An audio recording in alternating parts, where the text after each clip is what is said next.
Eleitores do município de Ariquemes, no estado de Rondônia, já podem realizar o recadastramento biométrico. Esse é um dos assuntos do Amazônia News de hoje, que vai mostrar também. Prefeitura de Santana, no Amapá, interdita a área do porto após grave acidente por risco de novo desabamento. Em Cruzeiro do Sul, no Acre, Rio Juruá transborda e já desabriga famílias. Ação do IPEM Amazonas testa a qualidade do combustível comercializado em Manaus. Manaus, 4 de abril de 2013. O Amazônia News está no ar.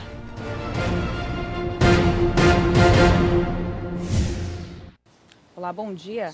A Delegacia de Polícia do município de Santana abriu inquérito para apurar o desabamento do porto da empresa Anglo American. O Instituto de Meio Ambiente e de Ordenamento Territorial do Amapá estipulou a multa no valor de R$21 milhões contra a mineradora. E por medidas de segurança, a Prefeitura de Santana interditou a área do acidente. Um laudo da Defesa Civil aponta risco de novo desabamento.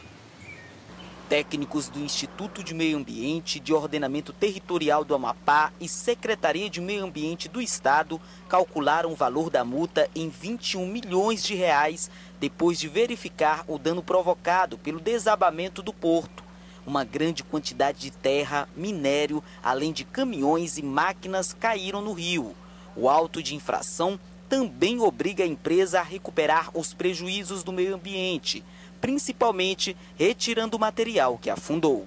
A multa é uma infração administrativa, então, independentemente do valor da multa, a empresa ainda continua obrigada a reverter esse impacto. Então, todo esse trabalho agora está sendo analisado, está sendo feita contratação de consultorias especializadas para avaliar como vai ser feita essa retirada, tanto do minério quanto dos equipamentos que caíram lá. Moradores do bairro do Elesbão, que fica próximo à área afetada, associam o aparecimento de doenças ao acidente. A comunidade utiliza a água do rio para tomar banho e nas atividades domésticas. Tem várias pessoas indo ao hospital e o médico está alertando, dizendo que é da água, vem da água. Então nós estamos ligando uma coisa a outra e que esse rejeito de manganês que foi, ou manganês propriamente dito, que está no fundo do rio, está causando esses problemas, coceira, diarreia, vômito, desmaios, sem saber de onde está vindo. A Polícia Civil instaurou inquérito. A empresa deve responder por crime ambiental e homicídio culposo, quando não há intenção de matar. 7 técnicos da Polícia Técnico-Científica fazem o trabalho da perícia. Hoje mesmo nós demos entrada num expediente lá junto à empresa, solicitando as licenças ambientais, as licenças de construção, as imagens do dia do acidente e anteriores, para que os peritos possam realmente realizar um laudo técnico com precisão. A possibilidade de uma onda gigante ter provocado desmoronamento já está descartada. As buscas pelos 3 trabalhadores desaparecidos continuam. Mergulhadores do Corpo de Bombeiros têm dificuldade para realizar o trabalho por causa da falta de visibilidade. Por medida de segurança, eles só podem mergulhar até 30 metros de profundidade. Em Cruzeiro do Sul, o nível do rio Juruá preocupa as autoridades. Pelo menos 18 famílias já estão desalojadas e a previsão é de que o volume de água aumente ainda mais. A repórter Agnes Cavalcante esteve com o coordenador da Defesa Civil do Acre e tem mais informações. A situação é crítica, sim, na cidade de Cruzeiro do Sul, e quem vai nos falar mais sobre esse assunto é o Coronel Carlos Gondim, coordenador da Defesa Civil do Estado do Acre. Coronel, como é que está a situação no município de Cruzeiro? Bom, Cruzeiro do Sul amanheceu no dia de hoje com a cota de 13 metros e 78 centímetros. Ele está a 78 centímetros acima da cota de transbordamento, onde está alagado o Rio Moa e o Rio Juruá. 18 famílias foram removidas de suas residências até às 18 horas do dia 2. E hoje o Corpo de Bombeiros está efetivamente dentro dos bairros de barco, informando as pessoas da gravidade que é dela permanecer dentro de casa. Então a orientação nossa, que é as pessoas que queiram fazer sua mudança, que estão sendo atingidas por essas águas, que liguem para o telefone 193 do Corpo de Bombeiros em Cruzeiro do Sul, passe o endereço correto que nós iremos fazer a mudança dela de imediato. É um risco muito grande para as pessoas permanecerem dentro de casa. Obrigada, Coronel. De Rio Branco, Agnes Cavalcante para o Amazon Sat. Instituto de Pesos e Medidas do Amazonas e Agência Nacional de Petróleo realizam blitz em postos de combustíveis em Manaus. Desde janeiro, mais de 200 postos já foram fiscalizados. Este posto de gasolina na zona sul de Manaus teve uma das bombas lacradas. Isso porque durante a fiscalização foi verificado que a quantidade de combustível estava sendo alterada na hora do abastecimento. Essa e outras irregularidades foram os alvos da blitz. Os postos de combustíveis devem atender a portaria número 23 de 1985 do Inmetro, que estabelece os critérios de utilização das bombas de combustível. Realizada pelo Instituto de Pesos e Medidas do Amazonas, IPEM, a fiscalização já percorreu mais de 200 postos desde o início do ano. Esse controle ele é feito a cada 3 meses e agora nós definimos um calendário com a Agência Nacional de Petróleo de pelo menos uma vez no mês essa ação conjunta, onde o IPEM fiscaliza a quantidade e a Agência Nacional de Petróleo fiscaliza a qualidade. A Agência Nacional do Petróleo também esteve presente na abordagem aos postos. Cabe à Agência Nacional de Petróleo verificar a regularidade do exercício da atividade de posto revendedor varejista nos diversos aspectos.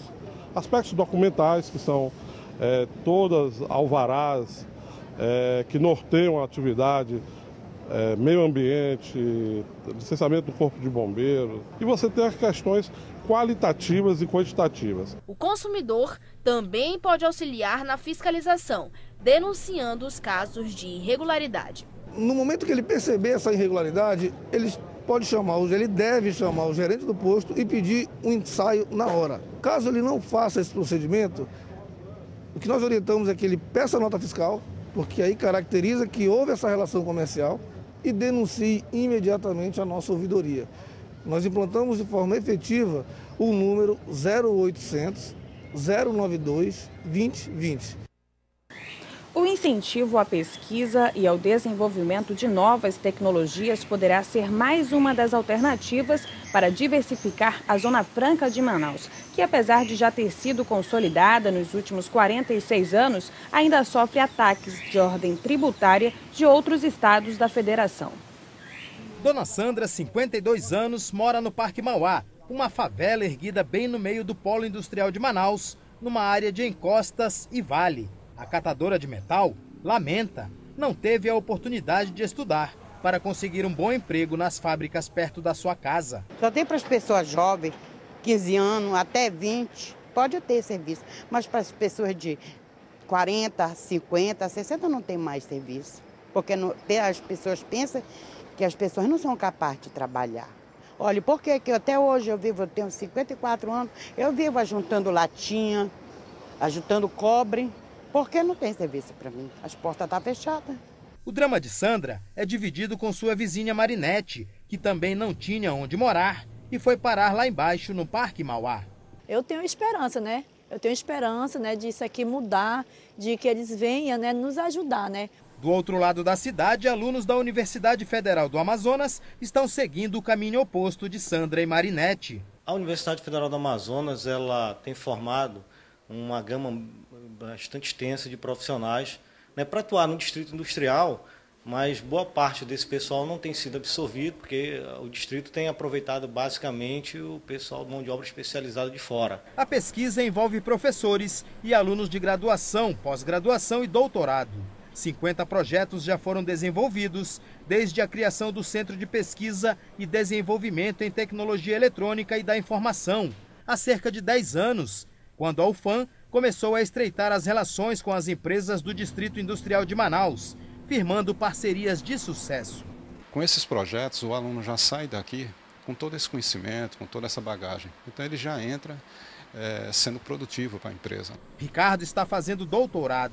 O pesquisador espera que outras universidades também comecem a elevar o nível das atividades e ajudem a formar mão de obra qualificada para assumir cargos importantes nas empresas do polo industrial. Nós já temos um mestrado aqui, tem mestrado e doutorado ali no ICOMP, mas esse nível tem que ser elevado ainda mais, através de incentivos que as empresas podem dar aqui no Centro de Pesquisa. O coordenador de projetos do Centro de Pesquisa e Desenvolvimento em Tecnologia Eletrônica e da Informação lamenta a falta de interesse das indústrias da Zona Franca de Manaus por mão de obra especializada, genuinamente amazonense. Falta de conhecimento do que a gente tem produzido aqui em termos de desenvolvimento das pessoas, né? Então, formando engenheiros já há muito tempo, com mestrados consolidados também, com doutorado em algumas áreas. Acho que falta essa aproximação de quem lidera as empresas aqui no Amazonas. Confira agora a manchete do Jornal do Comércio desta quinta-feira. Faturamento do polo industrial de Manaus tem queda acumulada no ano.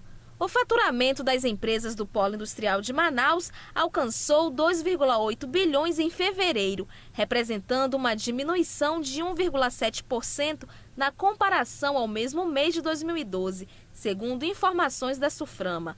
No acumulado do bimestre, o faturamento foi de mais de 5 bilhões, o que representa uma queda de 3,1% comparado ao mesmo período do ano passado. Na visão do vice-presidente da Federação das Indústrias do Estado do Amazonas, Nelson Azevedo, o cenário é realmente de pessimismo. Infelizmente, o cenário de crise internacional e redução dos investimentos tem afetado o desempenho da indústria, principalmente o do setor de duas rodas, apontou. Na verificação em real, os indicadores da Suframa apontam que empresas do PIN registraram em fevereiro um faturamento de mais de 5 bilhões, representando um crescimento de 12,8%. No acumulado do ano, o faturamento chega a mais de 11 bilhões, o melhor desempenho para o período em moeda nacional. Veja no próximo bloco. Começou esta semana o recadastramento biométrico dos eleitores do município de Ariquemes, em Rondônia. Nós voltamos já.